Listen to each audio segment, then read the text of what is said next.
একজন মহিলা পাখি পুরুষ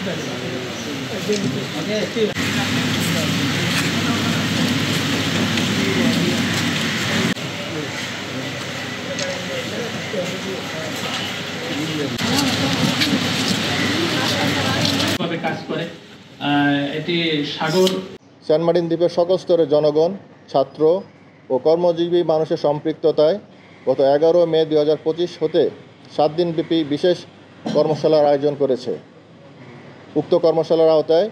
গত এক সপ্তাহ সেন্ট মার্টিন দ্বীপে সমুদ্র তীরবর্তী এলাকা পরিষ্কার ও পরিচ্ছন্নতা নিশ্চিতকরণ, কোস্টগার্ড ও অন্যান্য সংস্থার অভিজ্ঞ প্রশিক্ষক দ্বারা অগ্নি নির্বাপনের কৌশল সম্পর্কে তাত্ত্বিক ও ব্যবহারিক প্রশিক্ষণ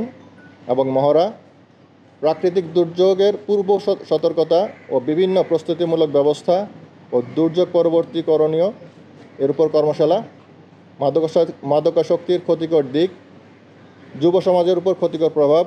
আর্থসামাজিক অবনতি এবং মাদকের ক্ষতিকর দিক থেকে উত্তরণের উপর প্রশিক্ষণ প্রদানের পাশাপাশি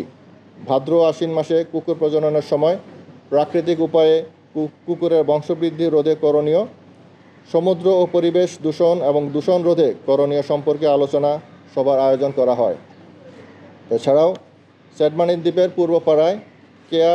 ও ঝাউ গাছ রোপণের মাধ্যমে বৃক্ষরোপণ কর্মসূচি পালন করা হয়। গত 14 মে 2025 মেডিকেল ক্যাম্পেইনের মাধ্যমে নারী, পুরুষ ও শিশু সহ সর্বমোট 310 জনকে বিনামূল্যে চিকিৎসা সেবা ও ঔষধ বিতরণ করা হয়েছে।